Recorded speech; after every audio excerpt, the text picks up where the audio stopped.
Mu presence yako tunakuya konsole, mu presence yako tunatunzwa quelque soit jina wala deni ya magonjwa. Mu presence yako tunakuwa restore. Iko kema kuya na we Mungu hata kama bantu wote wananikatala. Iko ya mafaa bantu wananikatala, lakini chunge we Mungu, parce que uko Mungu ya matendo makubwa. Seigneur Dieu, Biblia inasema uliumba vitu vyote kupitia parole yako. C'est-à-dire vyote tunakuwa tunatafuta bila nafasi nyingine biko tu ni parole yako. Kwa maana hii wakati tunaomba Saint-Esprit yako iwe en action. Saint-Esprit yako ikusaidie tukomprendre vile utaishia magharibi ya leo.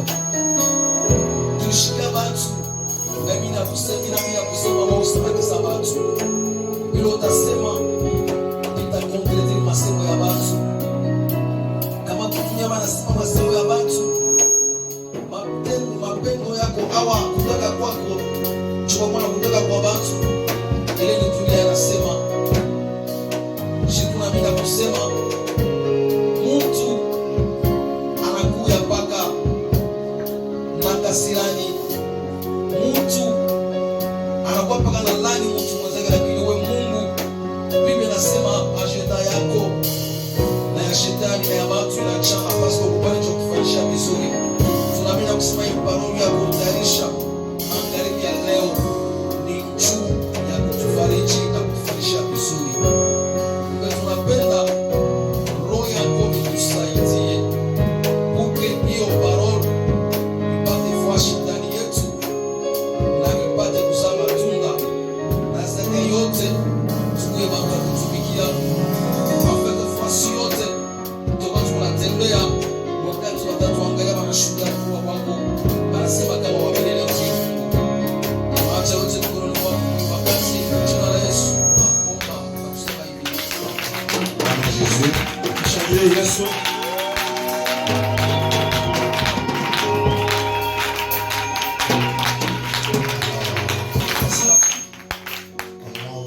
L'évangéliste Maléba s'arrache de sa chaise, nous acclamons le Seigneur.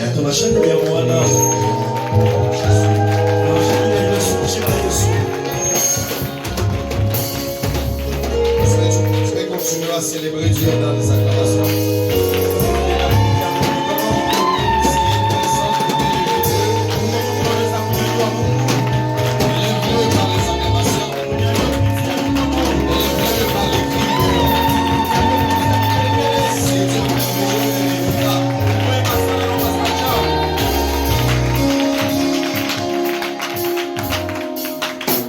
Amen. Amen. Amen. Amen. Nous sommes étonnés d'être dans la maison de l'Éternel. Être tellement triste. Comme si je me retrouve à une fête et je me mets à pleurer. Est-ce qu'il y a une personne qui croit qu'il est dans une fête? Il peut manifester la joie du Seigneur Jésus-Christ. Celui qui nous a sauvés, celui qui nous a rachevés,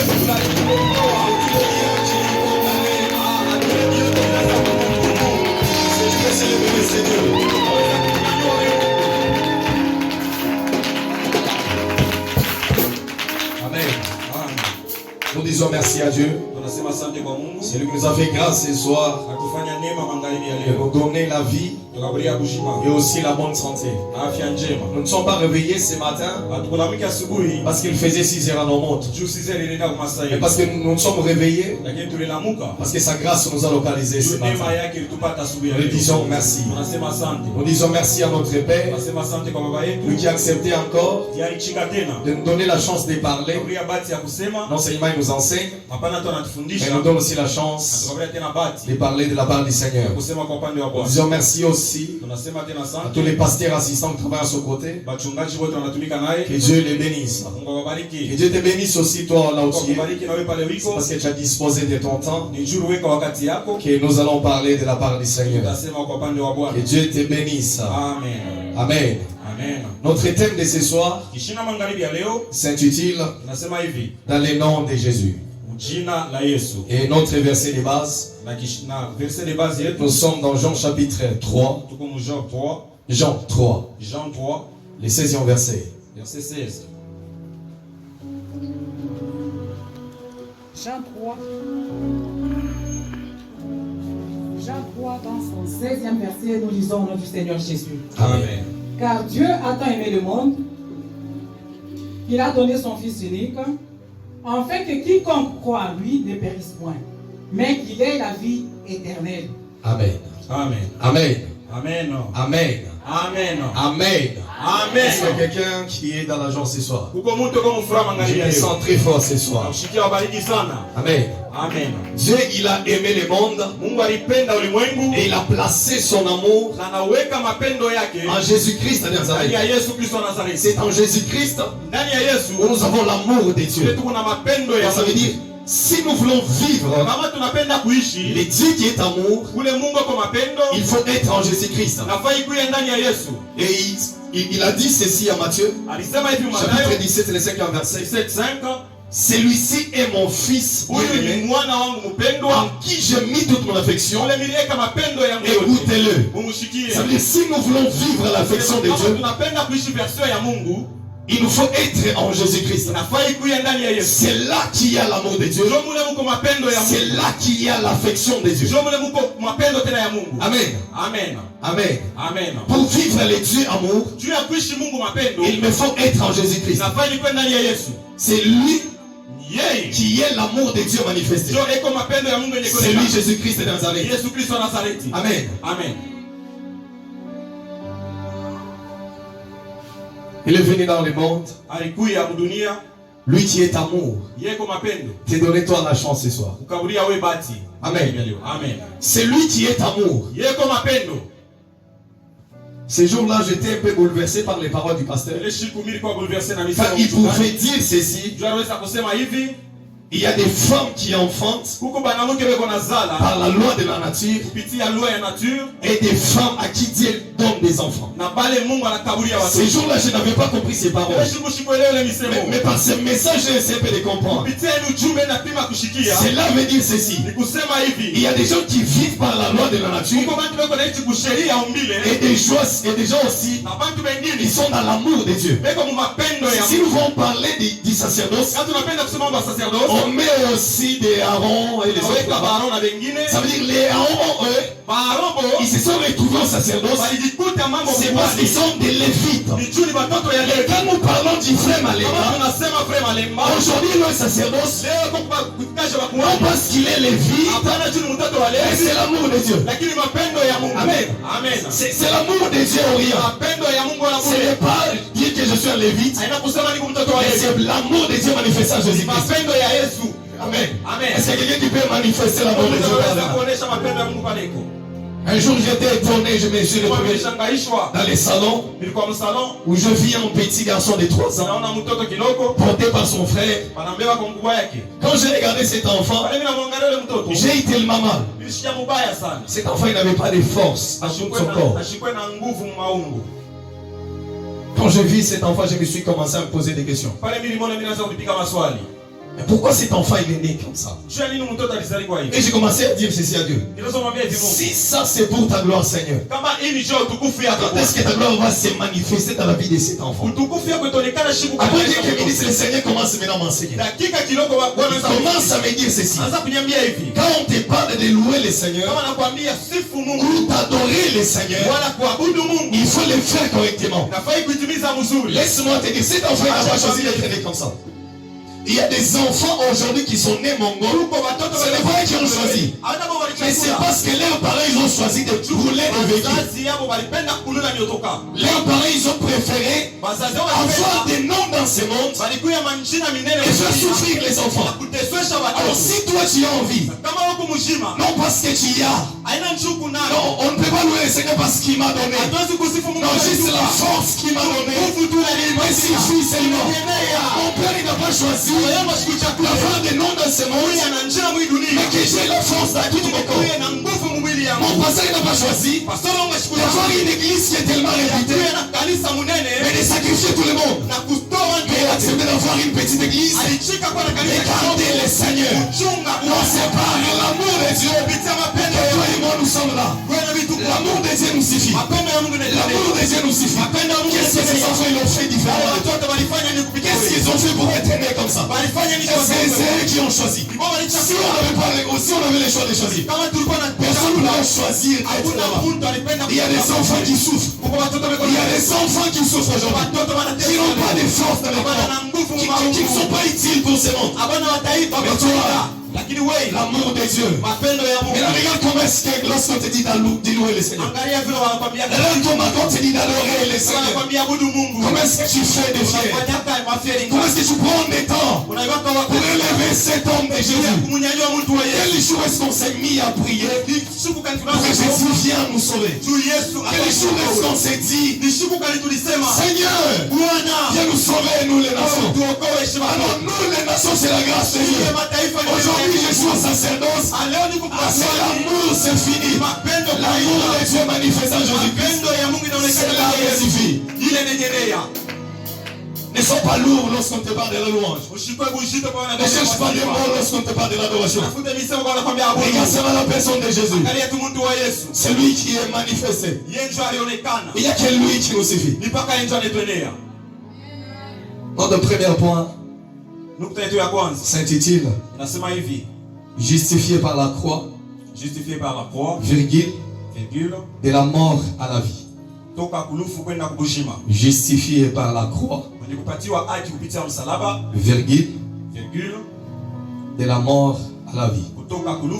Il n'y a qu'une personne qui devrait monter pour dire nous puissions de ça.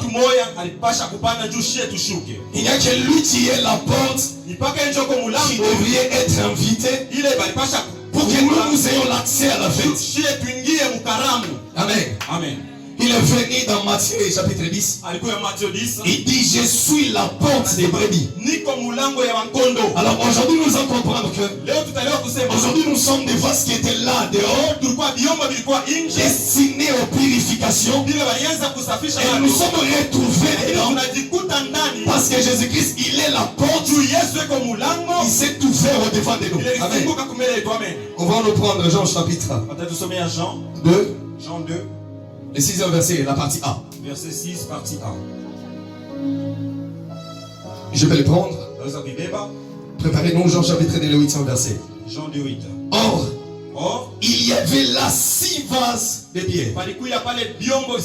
Et si je bascule en jeunesse, pendant les jours de la création, qui me donne la 6e journée.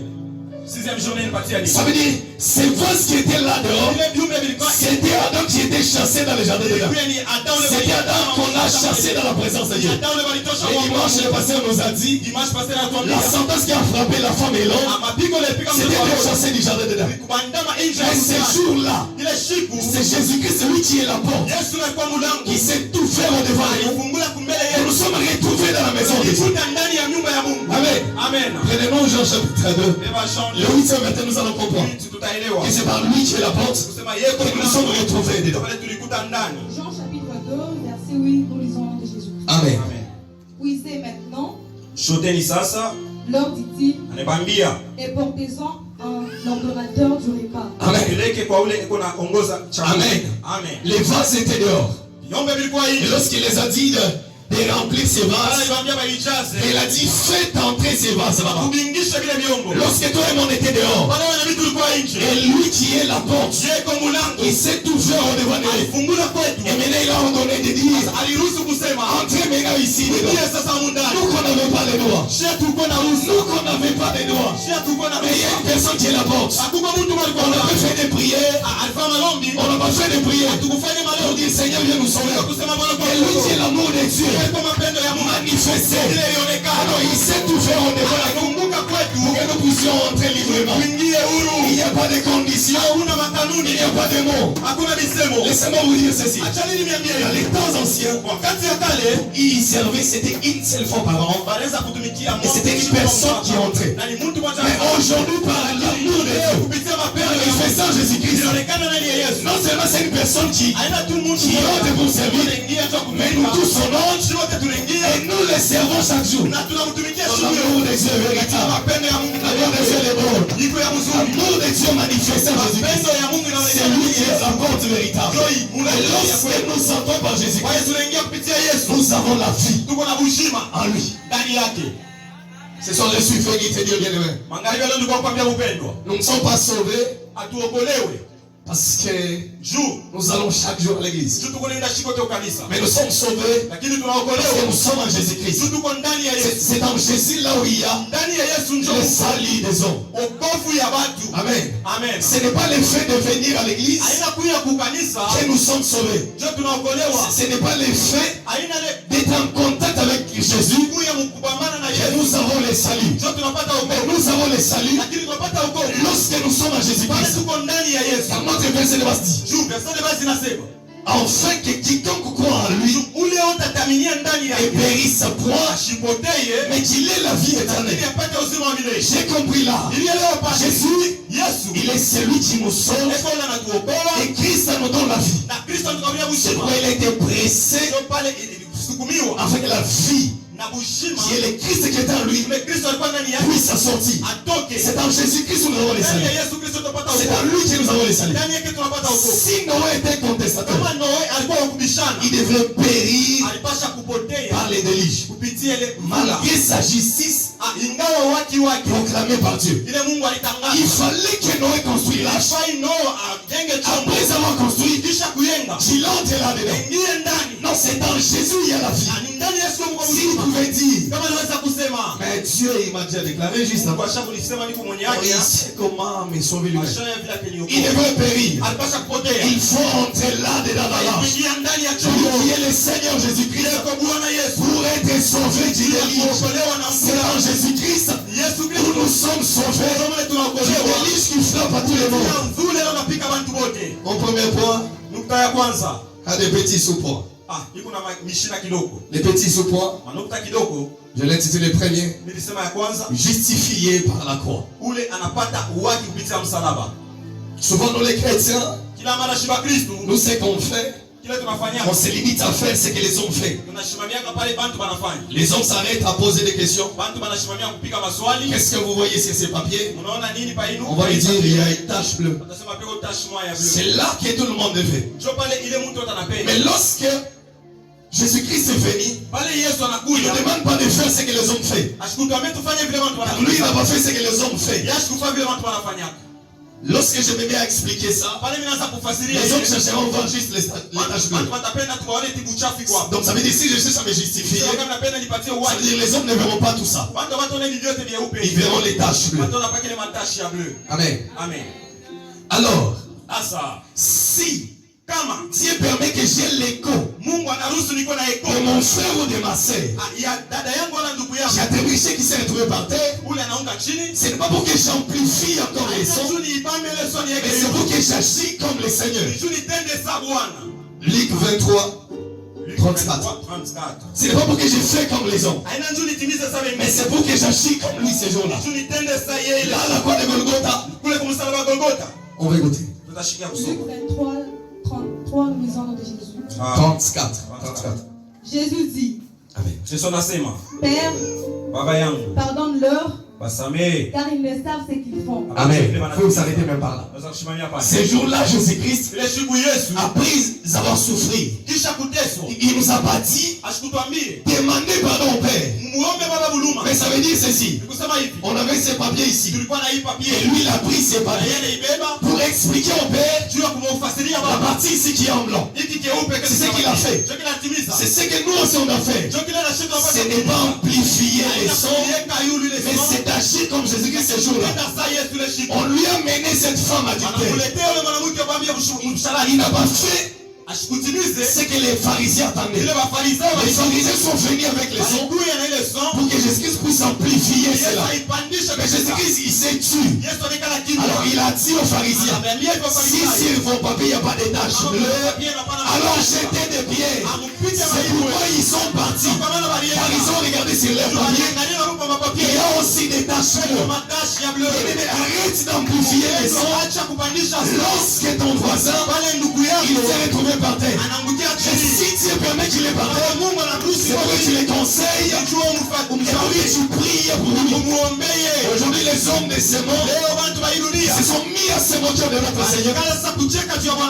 Parce qu'il y a des chrétiens qui prennent des fautes des chrétiens et qui parlent exposés dehors. Aujourd'hui les hommes qui n'ont pas Dieu, ils sont devenus nos faiseurs de raison. Parce qu'il y a des chrétiens qui exposent les autres chrétiens dehors. Aujourd'hui la comédie ne fait que tourner autour de l'église. Parce qu'il y a des chrétiens qui prennent les fautes des autres pour les exposer dehors. Ce que tu dois faire, c'est de ne pas exposer, mais c'est de prier et de conseiller cet homme.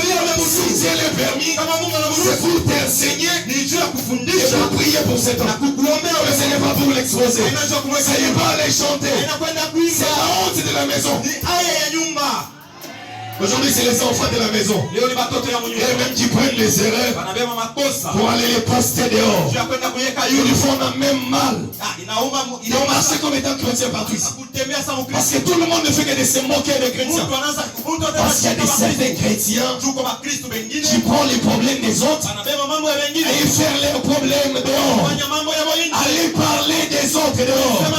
Ce n'est pas parler des autres et tu vas l'aider. C'est des conseils de prier. Et c'est pour cela que le Seigneur a permis. Et j'ai l'écho que cet homme, il a trébuché. Mais ce n'est pas aller crier dehors. Ce n'est pas aller parler. Ce n'est pas faire de ça des sujets. Des rêves. Les gens arrivent. Tu as eu des problèmes là dans les quartiers. Et tu dis ça, j'ai rêvé. Et tu dis ça, le Seigneur m'a parlé. Il faut agir comme le Seigneur. Ces jours-là, les pharisiens s'attendaient que cet homme, il va tellement amplifier les sons. Alors il n'a pas agi de la même manière que les autres. Agissez pas comme les autres, mais agissez comme le Seigneur. Lui qui est différent des autres. N'amplifiez pas les sons. Les conseils ton voisin. Prie pour cet homme là-bas. Car le Seigneur il savait pourquoi il t'a mis de côté de cet homme. Nous devons prier pour ces hommes. Nous devons soutenir nos proches. Nous devons garder les fautes de la maison pour la gloire de notre Père. Lorsque je m'exposais le problème de mon frère, pour moi je me dis c'est lui que je vais humilier. Mais ce n'est pas lui que j'humilie, mais c'est mon Seigneur que je suis en train d'humilier. Car moi partout dans ce monde, on ne parle pas de ses frères, mais on parle de Jésus. On parle de notre Seigneur. Aujourd'hui, des fois, on n'a même pas le courage de dire je suis un chrétien. Il faut marcher en silence. Il faut marcher en silence. Parce qu'il y a des chrétiens, pour les problèmes des autres, mieux les faire. C'est d'aller crier dehors. C'est d'aller parler dehors. Nous devons changer et prier le Seigneur pour nos frères. Conseiller nos frères. Le deuxième point, je l'ai intitulé la croix, virgule, de la mort à la vie. Ça c'est le petit sous-point. La mort, la croix, virgule, de la mort à la vie.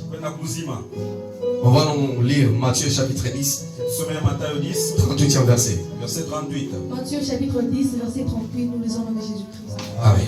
Celui qui ne prend pas sa croix et ne me suit pas n'est pas digne de moi. Amen. La croix qu'on nous parle ici, c'est la mort du vieil homme et la naissance d'une nouvelle personne. Écoutez ce que le frère Moïse nous a compliqué dans Exode chapitre 1er, les premiers versets.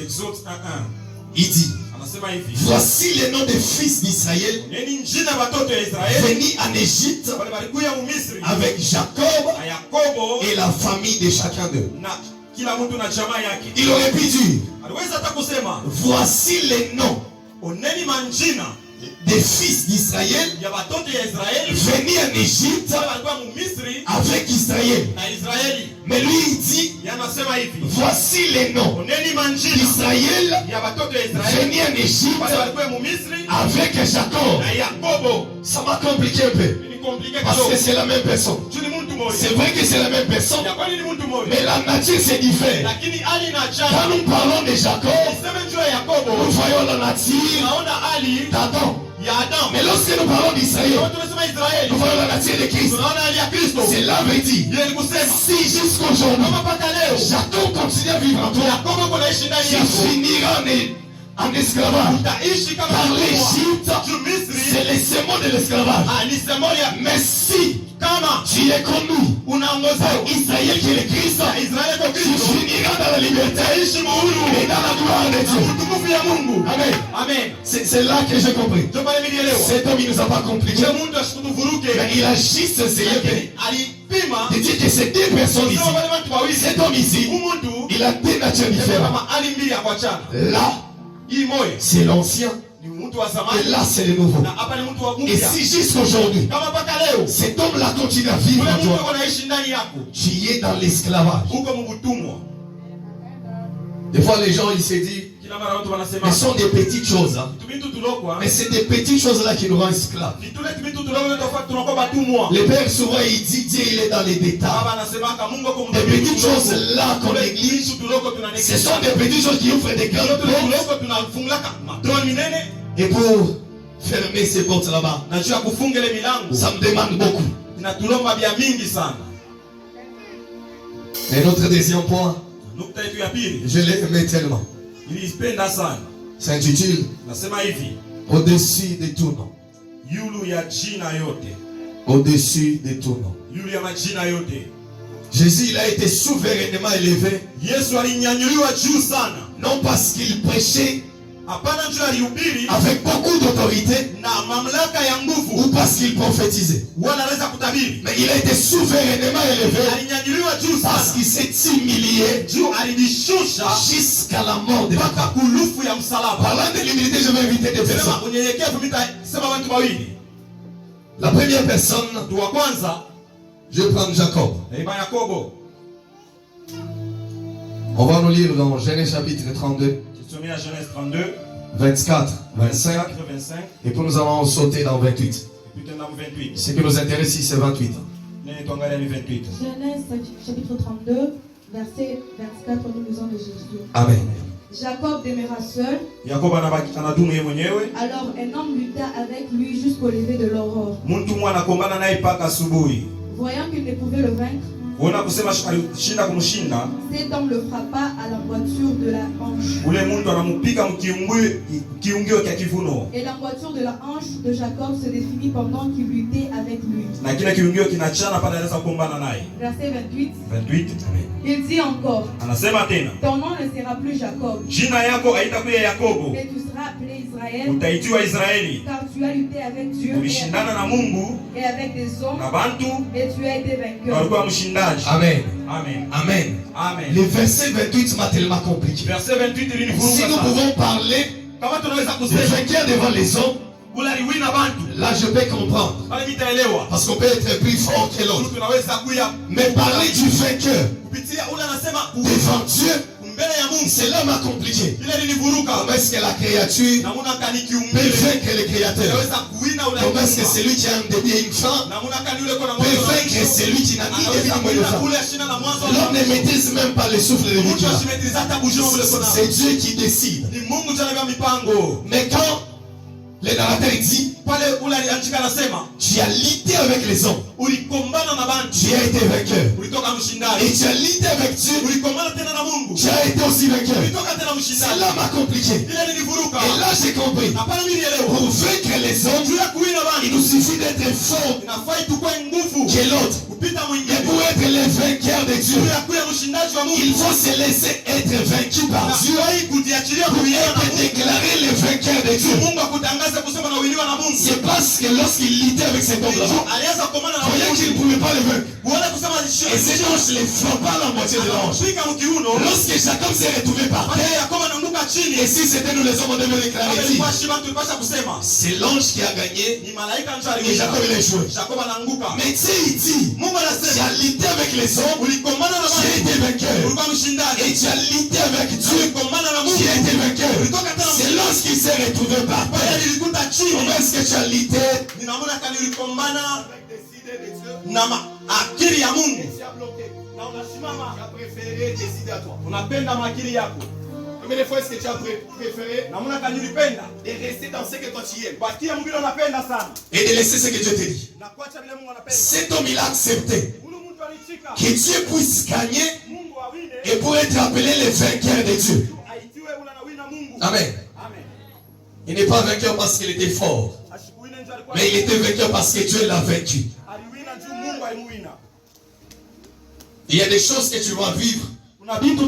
Non parce que tu es fort, non parce que tu connais beaucoup, mais tu seras brisé par la parole de Dieu. Mais parce que tu vas te laisser façonner par la parole de Dieu. Même si je connais beaucoup, mais quand c'est Dieu qui parle, je dois fléchir. Et quand c'est Dieu qui parle, je dois accepter. Combien de fois est-ce que tu as préféré de rester dans ton ego? Je t'avais considéré un homme de Dieu. Et on t'a conseillé différemment de ce que toi tu attendais. Mais tu as préféré rester là. Parce que toi tu connais. Ah non, je connais beaucoup. Parce que les pasteurs ils connaissent même les commerces. Non, lui c'est très chiant. Moi je lui parle seulement qui m'aide un peu. Puis il commence à me décourager. Ce n'est pas avec ça que tu seras le vainqueur de Dieu. Mais on est le vainqueur de Dieu. C'est lorsque quand Dieu y parle, on sait fléchir. Il n'y a même pas moyen de raisonner. Mais c'est de fléchir. Et d'accepter que c'est Dieu qui parle. Et je dois fléchir. Et la deuxième personne, c'est Jean-Baptiste. Ces jours-là que les disciples sont venus pour lui informer disant que Jésus-Christ est baptisé aussi. Si c'était toi et moi, par l'orgueil de la nature, c'est ce qu'on devait dire. Ah non, tu sais, moi je le fais très bien, tu sais ça. Et puis il est passé, c'est par moi, et puis il a copié sur moi, non? Bien aimé, soyez humble. Et humiliez-vous devant les grâces des autres. Et cela ne vous diminue en rien. Cet homme, il ne s'était pas humilié parce que Jésus-Christ était là présent. Mais il s'est humilié pour être glorifié par celui qui glorifie les membres des autres.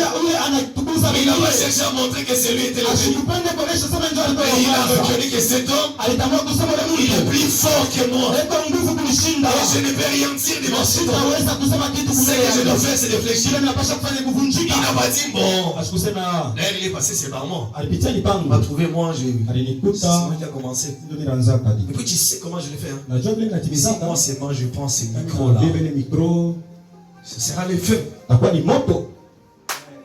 Si moi seulement je sais un peu d'entrer là, qui va faire comme moi? Toi, tu sais qu'il est bien. Là, c'est toi et moi qui nous parlons. Non, laissez cet homme, il ne connaît pas faire venir chez moi. Moi, je baptise réellement, c'est moi qui a commencé ça. Alors, cet homme, il a reconnu. Et celui-ci, c'est vrai que j'ai commencé. Mais lui, là, moi, je dois t'humilier. Pour que lui monte. Et lorsque tu t'humilies, c'est lui qui glorifie les autres. Il vient te glorifier. Après qu'il ait dit ça, c'est vrai que Jésus dit, et tous les hommes qui sont nés de la femme, il n'y a pas de plus grand que Jean. Mais il y a eu des Abraham, il y a eu des Moïse. Mais comment est-ce qu'il a parlé des hommes? Parce que cet homme, il s'est rendu à sa place. Ma place s'arrête par ici. Si ma mission, c'est de commencer à s'arrêter par là. Si lui il apparaît, c'est fini pour moi. Si lui il apparaît, même les disciples doivent quitter chez moi pour aller les suivre. Il n'a pas bloqué ses serviteurs. Il savait que non, moi, je suis limité. Il fallait que cet homme continue ce que moi j'ai commencé. Car c'est lui qui est dit de terminer ce que moi j'ai commencé. Et lui là, je ne suis même pas messie de lier même les courroies de ses sandales. C'est ce que toi et moi devons faire. S'humilier devant les grâces des autres. Si une personne se montre, même si tu sais bien le faire, mais quand Dieu se glorifie, il faut savoir élever ces dieux-là. Ce n'est pas seulement toi ou rien. Non. Il y a aussi les autres qui sont là à côté et qui a fait la gloire de Dieu. Même si Messi peut se bomber la poitrine, si on peut le prendre, le mettre sur les stades, lui c'est fort qu'il est. On risque de le gagner jusqu'au point où il ne sait pas même compter. Il fallait qu'il y ait des défenseurs. Il fallait qu'il y ait des gens qui sont milliers.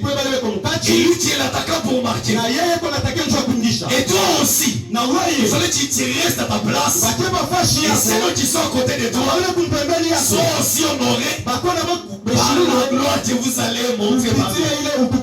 Mais si toi tu veux humilier les autres, Dieu aussi sait comment la manière te mettre par terre. Il sait comment te faire taire. Ce que tu dois faire, toi et moi, c'est de s'humilier devant les grâces des autres.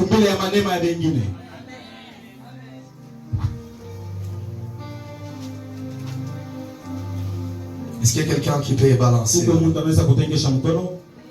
Quelqu'un qui peut balancer là. Bien-aimé, je suis venu te montrer celui qui est au-dessus de ton nom. Cet homme de Jésus-Christ. Il est au-dessus de tout ce que tu es venu avec ça ce soir. Il est venu avec toutes ces questions que tu te poses jusqu'à ce soir. Il est au-dessus de tout ce qu'on peut donner de nos sociétés. Si nous pouvons parler de la maladie, donc il est au-dessus de la maladie. Si nous pouvons parler de la sorcellerie, il est au-dessus de la sorcellerie. Si nous pouvons parler du célibat, il est au-dessus du célibat. Si je peux parler du cancer, si je peux parler de la diabète, cet homme de Jésus, il est au-dessus de tout cela. Toutes ces questions que moi j'ai, cet homme de Jésus, il est au-dessus de tout cela. Je vois Pierre et Jean qui montaient au temple pour la prière. Et devant cet homme qui était boiteux, il a demandé le monde. Et ils n'ont pas donné le monde, mais ils lui ont donné le nom du au-dessus et de le monde et même de l'infirmité. Je suis un peu étonné voyant cet homme dans les temples en train de chanter et de chanter. C'est que moi je me suis demandé, pourquoi il n'est pas resté là à la porte pour continuer à demander le monde? Parce que lui ce qu'il cherchait là à la porte, ce n'était pas la guérison, mais c'était le monde. Alors j'ai compris une chose, les noms qu'on lui a donnés, c'est les noms qui ont décidé de toutes ces demandes qu'il a fait. Les noms de Jésus qui se présente ce soir, il est au-dessus de toutes ces questions que tu as ce soir. Il est au-dessus de tout problème que tu as jusqu'à ce soir. Sinon cet homme devrait rester là.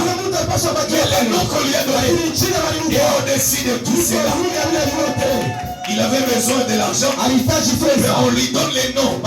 Qui donne la guérison. Qui donne de l'argent. Qui donne la paix. Et qui donne aussi le salut.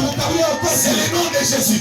Si jusqu'à ce soir, tu t'es posé des questions, jusqu'à moi c'est la votre nom. Ne demande pas la solution. Mais demande le nom de Jésus. Demande le nom de Jésus. Et si j'ai le nom de Jésus, si j'ai ton travail, je n'ai pas seulement le travail, mais j'ai aussi le pouvoir dans mon territoire. Je n'ai pas besoin de demander le mariage. Mais si j'ai le nom de Jésus, il me donne et le mariage et même le pouvoir du territoire du mariage. Amen. Amen. Amen. Amen. Cet homme de Jésus, il est au-dessus de toutes ces questions qu'on peut se poser. Au-dessus de toute maladie qu'on peut prononcer. Est-ce qu'il y a une personne qui a la foi ce soir? Qui a la foi ce soir? Qui peut élever Dieu? Avec le nom de Jésus. Le nom que tu es venu chercher ici. Puisse les toucher ce soir. Et le nom que nous sommes venus ici au Seigneur. Quel est le nom par lequel nous sommes réunis ici au Seigneur? Puisse toucher tes difficultés. Donc tu n'as pas besoin de guérison. Mais tu as besoin de Jésus. Tu as besoin de ce nom. Tu as au-dessus de tout nom. Tu as besoin de cet homme. Cet homme de Nazareth qui a accepté et signé pour t'élever au-dessus de la maladie, au-dessus du manquement. Le manquement que tu as, Jésus-Christ va le terminer. Ce soir, Jésus-Christ va le terminer. Est-ce qu'il y a quelqu'un qui croit au Dieu de l'instantané ce soir? Quel est Dieu de l'instantané? Il agit ce soir. Quel est le nom de Jésus qui est au-dessus de tout nom? Pour s'agir dans tes difficultés. Quel est le nom de Jésus qui est au-dessus de toutes les questions? Il est là ce soir. Il agit. Il agit dans ta vie. Le nom de Jésus. Le nom de Jésus. Au-dessus de mes questions. Au-dessus de mes manquements. Ne cherche pas de solution. Cherche le nom de Jésus. Cherche le nom de Jésus. Cette option pouvait lui demander. Il prophétise. Ils m'ont donné le nom de Jésus. C'était ça et puis c'est fini. Quand nous partons chez les devants, ils vont nous remplir des choses. On va aller faire des cérémonies dans la maison. Ah, Jésus est là ce soir. Jésus est là ce soir. Jésus est là ce soir. Il est en train de toucher ce que les hommes ne peuvent pas toucher. Les maladies qu'elle a. Et les hôpitaux ne savent pas répondre. Et les maladies, on a dit non, on ne peut pas. Lui, il s'est déterminé. Il est au-dessus de ses maladies. Il est au-dessus de ses problèmes. Quelqu'un qui croit l'instantané ce soir. Le Dieu de l'instantané. Le Dieu de l'instantané. Le Dieu de l'instantané. Ce soir, il est là. Il n'agit pas une seule fois. Il dit la femme qui est stérile. Augmenter cette fois. Ça ne sera pas une fois. Ça ne sera pas une fois. Mais cette fois, les chiffres 7, c'est la perfection. S'il commence, il ne va pas laisser au milieu. Il va arriver jusqu'à la fin. Jusqu'à la perfection. Cet homme de Jésus, il est là ce soir. Et il touche. Amen. Amen. Et le dernier point, que j'ai tellement aimé, tellement attendu. La chorale va monter. Et nous allons faire ensemble cela.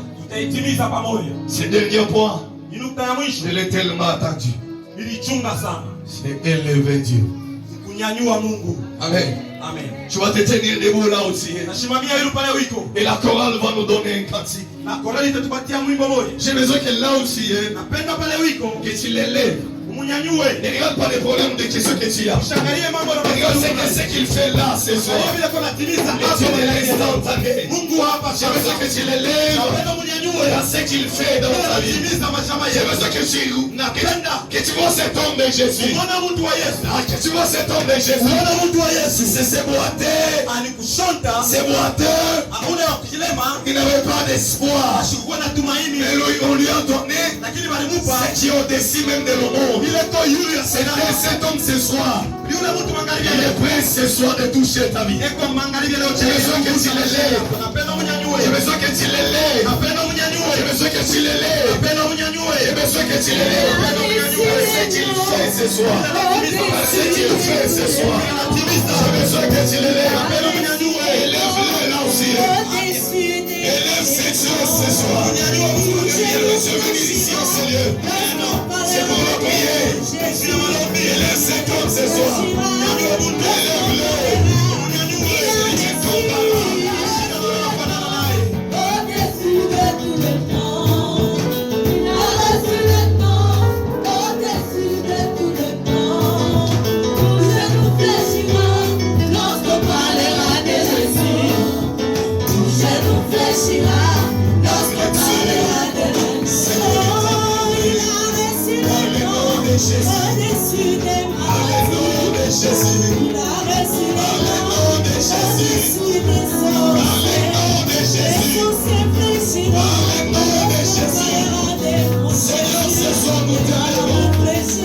Seigneur,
Juste l'instrument va nous accompagner. Et là aussi en toi, tu es en train de dire Jésus. Tu es en train de dire Jésus. À l'intérieur, tu dis Jésus. Et les claviers nous continuent avec les fonds. Tu es en train de dire Jésus là aussi. Tu es en train de dire Jésus là aussi. Tu l'élèves là où tu es en toi. Tu l'élèves là où tu es en toi. Tu l'élèves celui qui est au-dessus. Et ces problèmes que tu vis avec ces soins. Tu l'élèves cet homme. Et la honte. Tu es au-dessus de la honte avec toi ce soir. Cet homme qui est au-dessus des parents, des familles. Ça tombe. Cet homme, tu l'élèves. Cet homme qui est au-dessus. Élève ses yeux en toi. Élève cet homme en toi. Élève cet homme en toi. Élève cet homme en toi. Élève cet homme en toi. Tu n'as pas de semblable. Tu n'as pas de semblable. Tu n'as pas de semblable. Seigneur, ce soir. Seigneur, t'es bien. Seigneur, t'es bien ce soir. Seigneur, nous voici. À l'entrée de l'instantané. Seigneur, on décide nos problèmes. On décide de ces morts qu'on nous a donnés. On décide de Seigneur te déranger nos vies.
J'ai aimé ce message. Ça nous parlait de l'identité de Jésus. Peut-être l'identité des hommes. Nous comprenons cela facilement. Mais en principe, Jésus ne doit